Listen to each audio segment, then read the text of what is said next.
Hi guys, my name's Seb Tudor, I'm the man on the Silver Mountain and welcome back. Now, after last week we talked about kind of relationships and not being able to communicate what you wanted and not being able to kind of interact with people in enough of a way that they're willing to give you the time of day, and how some people flip out and then become incredibly negative in regards to those things and have developed a kind of weird subculture online that's pretty toxic.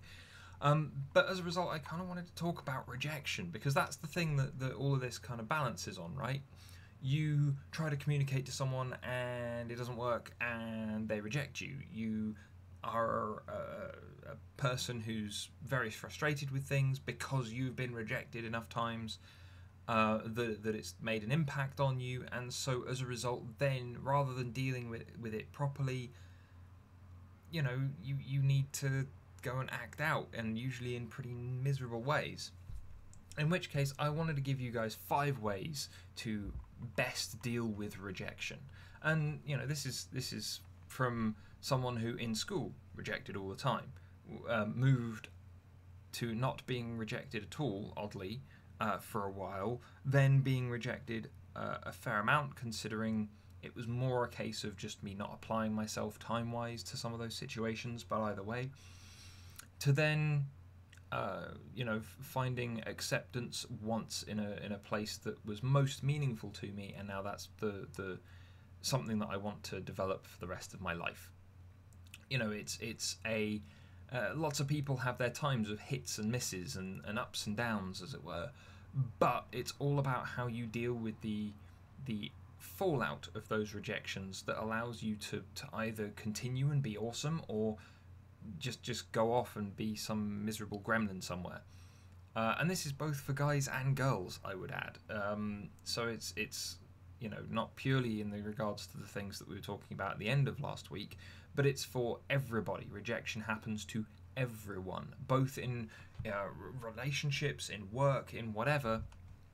This is, in regards to promotions and whatever else, it all stings in the same way. It's all rejection. It's all a blow to that internal little status bar that we've got, and it matches up with physical pain, so it hurts, it stings. But anyway, let's get into this. So the first one is kind of like something else that we were talking about earlier in the week, but you need to acknowledge your emotions. You need to acknowledge that there is that there's pain there, that there's sadness, that there's disappointment, that you're feeling discouraged, but it's a blow to your confidence level. You people always try to bottle that stuff up and just brush it off. Doesn't work. It just builds up over time until it pops. But when it comes to this, what we should be doing is facing them kind of head on and going, yeah, do you know what? I was really disappointed, but what am I going to do? Reframe it in positive ways for yourself. It's like I've said before when it came to in one of the videos last week, when it comes to interacting with people at mingling events or networking events, or as part of training days or whatever else. One of the pieces of advice that was given by one of the people that coached me or trained me to be a coach was, if you make eye contact with someone and walk up towards them and they just turn away, they're not willing to shake your hand, or they're not going to interact with you, it means they're not ready for you yet, rather than anything else, in which case they might miss their opportunity with you, but that was their call. If you've put yourself out there and you've tried for that promotion, you've asked that person on a date, whatever, and they turn around and say no, then it's not that they don't necessarily, they don't see your value, or that they are diminishing it in any way. It's just that they're not ready for you yet. There's too much there for them to tackle, and so as a result, the feelings, yeah, you can be disappointed and all the rest of it, but then just own up to being disappointed. Oh, that's disappointing. Well, fair enough. I guess they're not ready for me yet, though, so that wouldn't work for either of us. It's not prolonging the pain. It's not kind of making things uncomfortable and trying to convince ourselves and other people that it wasn't an impact on us. But it's a case of going, Yeah, I'll acknowledge I'm disappointed. That makes me a little sad, but at the same time, there's the acceptance with it. The acceptance of, yes, there's the disappointment, but then what's the fallout? Um, the next one, number 2, is that you need to view rejection as you pushing your limits. You know, you stepping outside of your comfort zone, outside of your more usual spaces, and doing something that you wouldn't otherwise do. You know, if you push for that promotion and then you feel sad on the rejection, then that feeling lets you know that you are outside of your comfort zone. Why? Because you don't feel comfortable. You are stretching yourself. You are striving for more. You are doing more. Let's say you see a guy and you go up and talk to him, or a girl and you go up and talk to her, and you're like, you're great, how about we go out sometime? And they say no, and then you feel kind of sad about it or whatever else. Then you can go, right, well, firstly, the feeling lets me know that I cared about what was going on there, but secondly, the feeling's uncomfortable, which means I was uncomfortable, which means that this entire situation is me pushing myself. It's me opening that little door in that little fortress that is your comfort zone and going for a run. It's you bettering yourself by going outside of what would usually be useful. It's you claiming more comfort zone by moving into that stretch zone first. The next thing, number 3, is you got to be nice to yourself. You know, the number of people, like the number of friends, the number of male friends that I've had, and they've gone up and talked to a girl in a bar or club or something like that, even though bars and clubs are really crap places to pick, you know, to pick people up or to get into any kind of meaningful relationship. Try a bookshop. But it's like the number of friends that have then come back kind of shot down in flames, and they've sat down and they're just like, no, she was just too hot. I was stupid for thinking I could go and talk to her. I was stupid for thinking I could go and do that. It's like, you weren't stupid. You're stupid for what you're saying now. Well, you know, you went out and you went and did a thing. You put yourself out there. You made yourself vulnerable, and someone just went, no. You're not worse than you were before. You're in a neutral state. Nothing has changed. In which case, the only thing that you're beating yourself up for is that you now don't feel as good as you did before. But guess what? That's inside your head. It's not going to impact anything else, and you can literally just waltz on past that. You know, you have to speak to yourself like you're a good friend, yeah? And that's not kind of beating yourself around the head with anything, because more often than not, when someone goes, oh, I'm so stupid for trying that, the best friends will usually go, oh, you tried. At least you tried, yeah? And it's a case of going, yeah, that should be your mantra. At least I tried. Every time something goes bad and or that you try something and you get rejected, just bring that up in your head. At least I tried. I did my best. At least I tried. Because that's all anyone can ask from you. It's all anyone can handle. And it's all that you can do. Literally, in any way, shape or form, it's all that you can do. All you can do is try. Sometimes you'll get lucky. Sometimes you'll be unlucky. Sometimes your skills will pay dividends. Other times your skills will actively work against you. Guess what? All those things are fine. It's all just part of life and growing kind of through it. And so when it comes to it, you know, what's left but to try. That's all there is.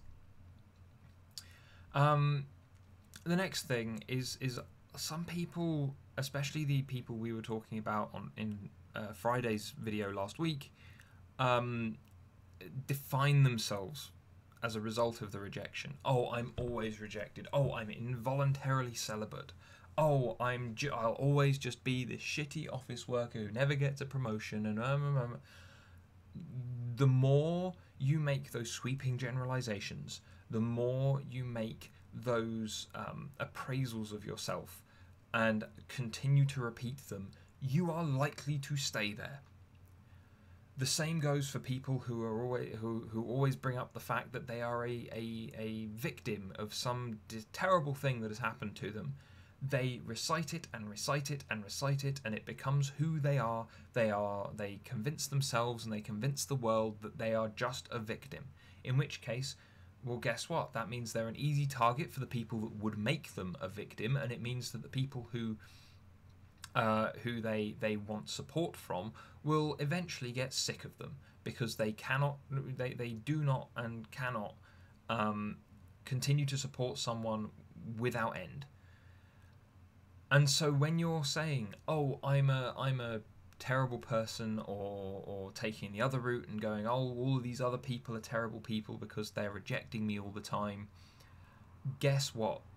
The more you make those generalizations, the more you're just securing yourself in that place. Think about it like putting yourself in a hole in the ground, and the more times you make these defining, sweeping statements about yourself, someone is there going, right, that statement equals 1 bucket of cement.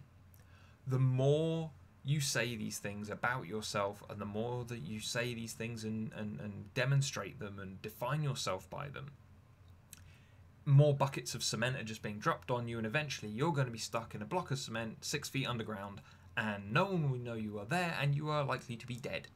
In which case, don't kill yourself under a block of cement. Just be specific about yourself. Yeah, don't define yourself on your own terms. Don't define yourself on someone else's refusal to take you on, or someone else's refusal to give you a promotion, someone else's refusal to go on a date with you or go to bed with you. Yeah, it all comes down to define yourself as in your own terms, as your own thing. I am a life coach that wants to help people. That is a big stretch of who I am, and that's what I define myself as. Does that have any bearing on anyone else? A little bit, because of the helping people part, but otherwise it's all to do with my skills, my experience, the way that I put myself across, and everything like that. It's got nothing to do with other people, whether or not they're going to take me on or not. If they don't take me on, their loss. If they do take me on, great, good for them. But now it becomes a case of, it doesn't matter if they've taken me on anymore. It just matters that I'm helping those people. It's all focused on me and the way that I've defined myself and set myself up. It's nothing to do with anyone else, and it's stuff like that you need to keep in mind. When people kind of beat themselves up over things and make these big, grand, sweeping statements about how terrible they are, chances are that they're just saying those things because they want people to come and say, no, you're not. But the problem is then, as said, it becomes this loop of being negative, wanting the positivity from other people, and it's almost vampiric, draining those other people of the positivity through being very negative. It becomes tiring for everybody. And the last one, which I've kind of gone over in numerous videos before, is learn from it. When you put yourself out there, and you again, let's go for the dating scene one, because that's kind of a fun example. You go into a pub or a club or a bar or something like that, and you go and talk to someone, you ask them out. Well, yeah, then they turn you down. And then what do you learn from that? Well, firstly, you should be learning stuff like it was a club or a bar or a pub, something like that. Their guard was probably up. They were probably there with friends. They were probably not looking for anything in that specific moment. I may very well have just been taking up their time and space. There are so many different factors there that you can go, right, okay, well, I need to mitigate all these factors. In which case, then you could go, as I've said before, as an example, going to a bookshop where people are, where their guard isn't necessarily going to be up, where you can potentially gauge the interests of a person depending on where they are in the shop and whether or not you would want to interact with them, and then you can approach and potentially you start up a conversation about something that's in front of you that isn't just you're attractive, let me talk to you. It's a case of going, oh, those books are interesting, let's both talk about them. It's an activity for the two of you to do together, and you can learn all of that just from appraising that situation from one rejection where you've gone in and gone, oh well, yeah, this isn't working. What would? And you can do that with everything from promotions to dating to applying for jobs. Do whatever. Do a little bit of experimentation and a little bit of appraisal and analysis. But anyway, guys, I'd love to hear if there's anything else that you would add to this list of 7 things. But otherwise, I hope you find it useful, and I'll see you in the video later. Take care. Thank you very much for watching, guys. If you enjoyed this video or found it interesting, then please drop us a like, share this video, and subscribe for more. And I'll see you in the video tomorrow. Take care.